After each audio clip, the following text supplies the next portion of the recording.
പിന്നെ അതിനുശേഷം പലരും പറയുന്നുണ്ട് ഇതൊരു തമാശയായിട്ട് എടുക്കണം, കോമഡി ആയിട്ട് എടുക്കണം. ഞാൻ പറയുന്നു സർ, ഇതെങ്ങനെ തമാശയും കോമഡിയായിട്ട് എടുക്കാൻ പറ്റും? ഈ അടി ഞാൻ മലയാള സിനിമയ്ക്ക് വേണ്ടി സമർപ്പിക്കുക. ഞങ്ങളത് തമാശ എന്ന് പറഞ്ഞാൽ നിങ്ങൾ തമാശയായിട്ട് എടുക്കും. ഈ പരിപാടി കാണുന്ന ആരെങ്കിലും തമാശ എടുക്കും? നിങ്ങളെ പ്രൊഫഷനെയാണ് ഒരുത്തം പറയുന്നത്. ഇപ്പൊ പറഞ്ഞ ചീത്ത മുഴുവനും ഞാൻ കേട്ടു, ഒക്കെ മനസ്സിലാവുകയും ചെയ്തു. അത് എന്തിനാണെന്ന് കൂടി ഒന്ന് പറഞ്ഞാൽ എനിക്ക് മനസ്സമാധാനത്തോടെ ഇരിക്കാലോ. കുറച്ച് വർഷങ്ങൾക്ക് മുമ്പ് ഞാൻ പങ്കെടുത്ത ഒരു ശ്രീകണ്ഠൻ നായർ ഷോ ഉണ്ട്. അപ്പം അതിൽ ഒരു കൂട്ടം ചേർന്ന ഒരു 100 മിമിക്രിക്കാരെല്ലാവരും കൂടെ ഭയങ്കരമായിട്ട് നമുക്കെതിരെ അറ്റാക്ക് ചെയ്ത് അതിൻ്റെ ഒരു ഡെവലപ്ഡ് വേർഷനാണ് ഇപ്പൊ കാണുന്ന വിവാദം എന്നാണ് എനിക്ക് തോന്നിയത്. പണ്ഡിറ്റിന്റെ പരാജയത്തിന്റെ പടുകുഴി എന്ന കവിതാ സമാഹാരത്തിൽ നിന്നും കമ്പിപ്പാറ വെച്ച് അടർത്തിയെടുത്ത ഏതാനും വരികളാണ് ഇവിടെ കീച്ചാൻ പോകുന്നത്. അത് അന്നത്തെ ചോരത്തിളപ്പിന് ഇപ്പൊ എന്ത് ചോര തണുത്തു പോയാ? കിട്ടിക്കഴിഞ്ഞ ജീവിതം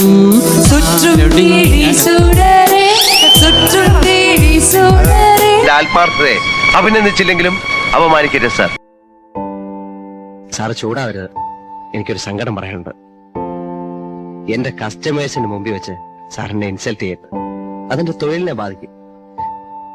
ജനിച്ചു പോയില്ലേ സാറേ, ജീവിക്കണ്ടേ? പ്ലീസ് ചെല്ല.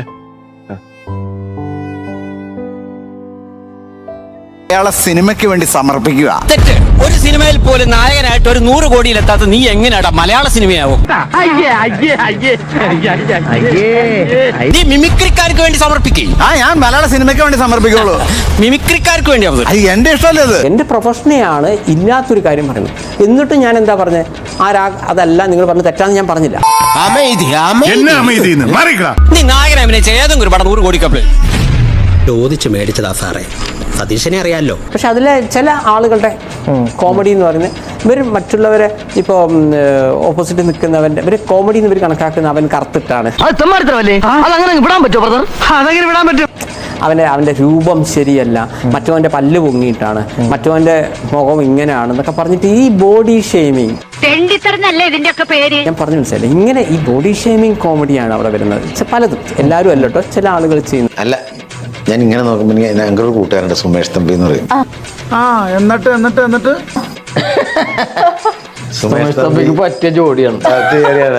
വേണ്ടട്ടോ, നീ ചായ അടിച്ചാ മതി, നീ എന്നെ അടിക്കാൻ നിൽക്കണ്ട. ഓക്കെ നൂർജഹാന്റെ ഒക്കെ ഷേപ്പ്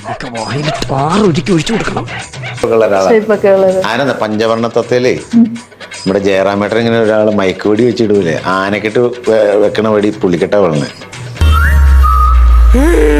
എനിക്ക് ഇഞ്ചക്ഷൻ പേടിയാ. ഇത്തിരി വണ്ണമക്കളും ആനയുടെ മേളിൽ നിന്ന് താഴത്തേക്ക് വിഡ്ഢിത്തരം പറയാതിരിക്കാ.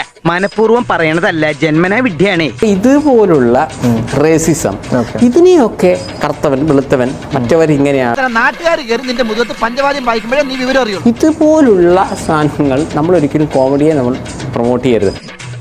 അതിലെന്തെങ്കിലും ചിലപ്പോൾ ചിലർക്ക് കോമഡി തോന്നുന്നുണ്ടാവും, പക്ഷെ ഇതൊന്നും യഥാർത്ഥ കോമഡി വരുന്നത്. കാരണം ഒരു വിഭാഗത്തെ വേദനിപ്പിക്കുക ചെയ്യുന്നു. കുറച്ച് നാളായിട്ട് നിങ്ങൾ ശ്രദ്ധിക്കുന്നു, മാനം മര്യാദയ്ക്ക് നടക്കുന്ന പിള്ളേരെ നീ ചീത്തയാക്കും ഇങ്ങനെ വരുന്നത്. പിന്നെ ആകെ ഒരു ആശ്വാസം, മറ്റുള്ളവൻ കറുത്തിട്ടാണ് രൂപമില്ല എന്ന് പറയുന്ന കൗണ്ടർ കിങ്മാർ ഇതെന്നെ ഉദ്ദേശിച്ചാണ്, എന്നെ തന്നെ ഉദ്ദേശിച്ചാണ്, എന്നെ മാത്രം ഉദ്ദേശിച്ചാണ്. അവർ കാഴ്ചയിൽ ഋത്തിക് റോഷനെ പോലെയാണെന്ന് ആലോചിക്കുമ്പോൾ ഒരു സമാധാനം.